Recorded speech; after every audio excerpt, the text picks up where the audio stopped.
My name is Sarah. I am 34 years old, and I am staring at the polished mahogany desk of the man who spent the last half-decade trying to destroy my life. 5 years ago, I refused to sell my dad's land to him, a ruthless CEO who thought money could buy my family's legacy.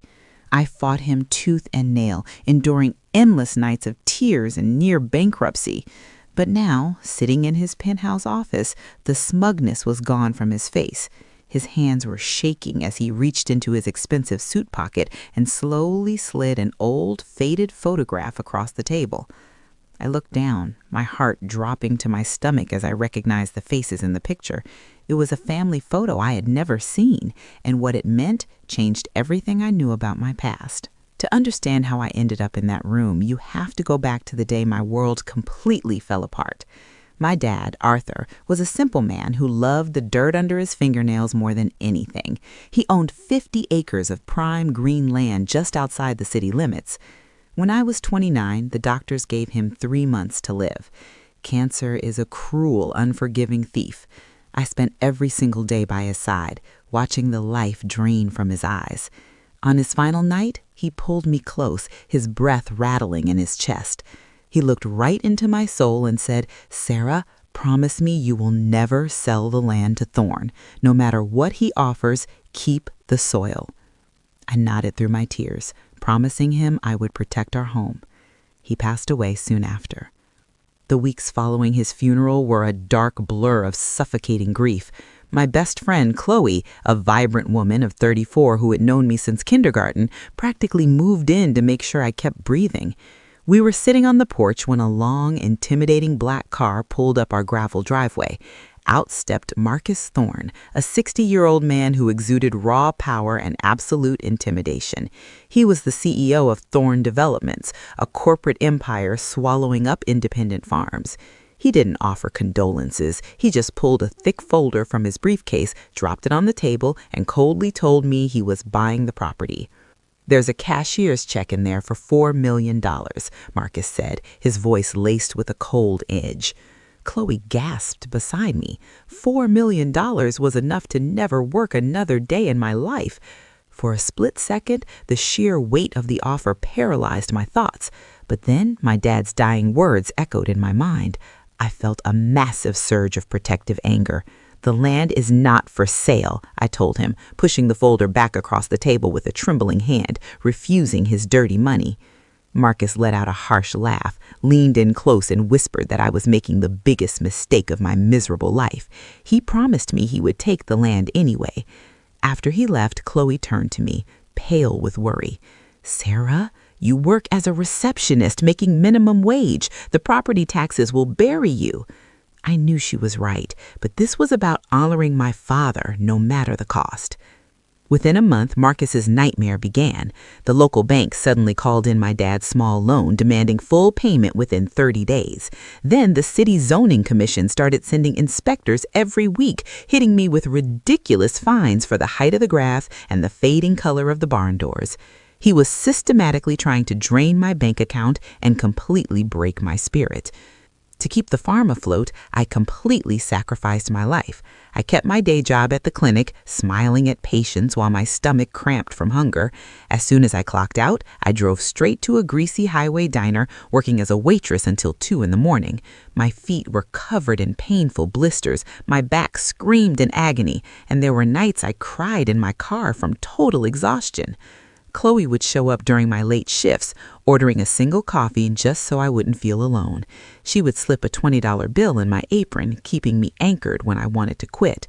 But Marcus didn't stop at financial pressure. He bought the surrounding properties, creating a massive wall of hostile territory around my home, suffocating me. His construction crews started loud machinery at 4 in the morning, right on my property line, making it impossible to sleep. He even managed to get the main access road restricted, forcing me to take a dangerous unpaved detour. The breaking point came when a dead tree from his land fell onto my roof during a storm, smashing a huge hole into my living room, flooding the house I grew up in. I stood in the flooded room, completely soaked, and screamed at the sky. I was so incredibly tired of fighting this war. The next morning, Chloe came over with a heavy tarp. We spent 10 hours on that slippery roof, hammering nails until our fingers bled. Sitting on the roof, covered in mud, looking out over the fields, I felt a hardened resolve. I realized that just holding the land wasn't enough. I quit the diner, took out a massive personal loan, and converted 20 acres into a specialized organic orchard and a community garden. I invited local city families to rent small plots. It was a massive gamble, pouring my blood, sweat, and tears directly into the soil to make the land fight back for me, hoping my dad was watching over me. It took 3 years of grueling labor, but the farm transformed into a thriving sanctuary. The community gardens were fully booked, bringing in income that finally covered the taxes. Local markets fought over my apples. The news even did a segment on my farm, highlighting it as a beacon of resilience against corporate greed. I had built a green fortress that Marcus Thorne couldn't penetrate. Every time I saw his ugly concrete warehouses in the distance, I smiled proudly, knowing my oasis was a permanent thorn in his side. Then, exactly 5 years after our first horrible encounter, Marcus himself called me, his voice trembling with breathless panic. He didn't make demands. He simply asked with a pathetic quiver if I would please come to his office in the city immediately. He said he had something belonging to my dad that I needed to see. Curiosity compelled me. Walking into the Thorne Development's headquarters, the arrogant energy was entirely gone. Employees whispered nervously, and men in dark suits who looked like federal agents stood near the elevators. The empire was crumbling. I rode the elevator up to Marcus's massive, quiet office. He looked terrible, 10 years older with sickly gray skin and heavy bags under his eyes. I demanded to know why I was there. That was when he reached into his pocket and slid the old Polaroid across the desk. I picked it up, my heart pounding violently. It showed my dad looking incredibly happy, holding me as a tiny baby.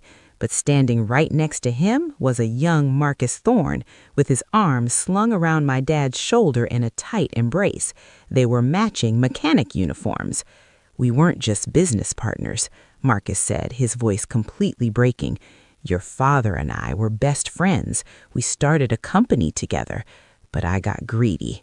The horrifying words poured out of him like toxic sludge, revealing a past I had been completely blind to my entire life. He confessed that he had embezzled millions from their joint venture, framed my dad for the sudden financial ruin, and destroyed his reputation to build his own empire. My dad had taken the fall, retreating to the farm to raise me in poverty while Marcus lived like a king. "The original ledgers," Marcus whispered, burying his face in his trembling hands. "The proof of what I did to your family. Your father stole them before he left, and he hid them somewhere on that farm. I thought he destroyed them, but the FBI raided my offices yesterday. I go to federal prison for the rest of my miserable life." He sobbed, completely breaking down and stripping away all his dignity. "I'll give you $20 million. Just let me onto the property for one night. Let me burn that box. You're the only family I have left." I stared at the man who had ruined my father's life, now groveling at my feet. A heavy wave of pure disgust washed over me. All the exhausted tears, the painful blisters, the terrifying nights, it all flashed before my eyes. My dad carried this massive weight his entire life, protecting the truth. He wanted me to be the keeper of justice. I placed the photograph carefully into my purse. I looked down at Marcus Thorne with absolute freezing coldness.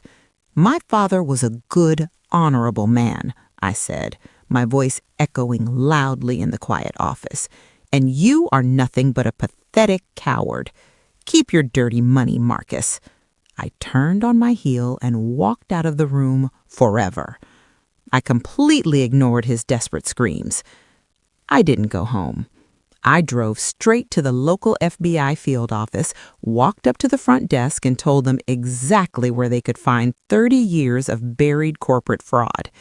The very next morning, federal agents swarmed my property. I led them to the old, dilapidated storm cellar near the edge of the dark woods, deep in the heavy brush. It was a place my dad had explicitly told me never to go near. It took them 3 hours of intense digging through the mud and rotted wood, but they finally found it. A heavy, waterproof metal lockbox. Inside were perfectly preserved documents, financial ledgers, and bank statements detailing every single illegal transaction Marcus Thorne had ever made, along with a handwritten letter from my dad. The letter detailed the entire heartbreaking betrayal. The evidence was irrefutable and utterly devastating to the Thorne empire. The fallout was spectacular and absolute. Marcus Thorne was publicly arrested without bail. The news broke nationally, exposing his massive company as a criminal enterprise built entirely on stolen money and shattered lives. The stock plummeted to absolute zero overnight. The board resigned in utter disgrace, and the government officially seized all of Marcus's assets. The man who had tried to brutally crush me with his immense wealth was now wearing a bright orange jumpsuit, facing a minimum of 40 years in federal prison. Justice, although violently delayed by decades, had finally arrived, completely validating my father's silent sacrifice. The government offered a substantial financial reward for my cooperation and the crucial recovery of the stolen funds. It was more money than I could ever possibly spend. I paid off all my remaining debts, expanded the community garden, and set up a massive trust fund for Chloe's newborn daughter. I kept the farm exactly as it was, a beautiful green paradise in the developing county. Every evening I sit on the porch with a warm cup of coffee, looking out over the flourishing apple trees, feeling profound peace. My father's name was cleared, and the monster was locked away. Looking back on those brutal 5 years, I realized that the hardest battles we fight are often the ones we don't fully understand until the very end of the bloody war. My father knew that my deep love for him would give me the incredible strength to endure the horrific storm, even when I was completely blind to the true purpose of our struggle. I learned that true wealth isn't found in a massive bank account or a towering skyscraper, but in the fierce courage to stand your ground for what is right, no matter the personal cost or the powerful enemies you face. Would you do the same in my place? Until the next story.